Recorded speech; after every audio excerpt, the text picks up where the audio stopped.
This is a two-part message, and I'm going to get right into it for the sake of time. It is titled, The Wiles of the Devil.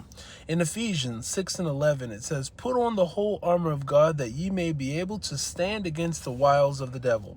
I'd like you to take note that it says to stand, not to fight the devil. In Exodus chapter 14, verse 14, it says, The Lord shall fight for you, and you shall hold your peace. In other words, be still.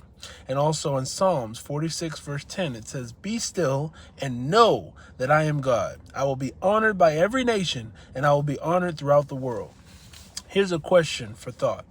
When you watch sermons and pastors, and they say to watch out for the wiles or the schemes or the strategies of the devil, and then they proceed to give you a list of things to watch out for, where exactly do you think that they get these lists of things to watch out for? Some of it is explicitly explained in the Bible to look out for drunken parties and orgies and, thievery and turn from these ways. But some of these things that they say actually come from their own experience of the ways that the word or that the devil will toy with your mind, okay?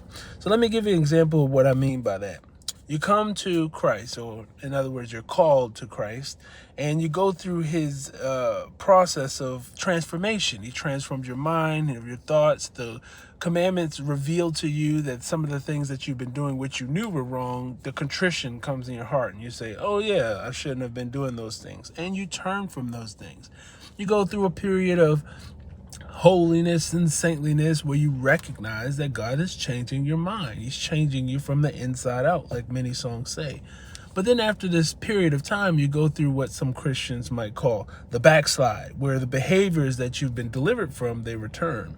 This is where a lot of people get a little mixed up. They start to experience, not a little people, every person, every Christian, they start to experience worry, shame, doubt, fear, and guilt. Let me ask you this question. Are any of those things I just labeled, worry, shame, doubt, fear, and guilt, are they any of the fruits of the Spirit? No. They are not from God.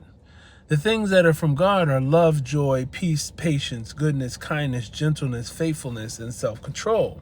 But yet we still feel worry about disappointing God from our decisions.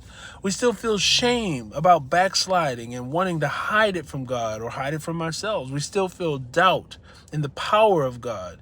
And so, now you feel like you have to choose between the world and God. Again, there's a part 2. Hit the link below.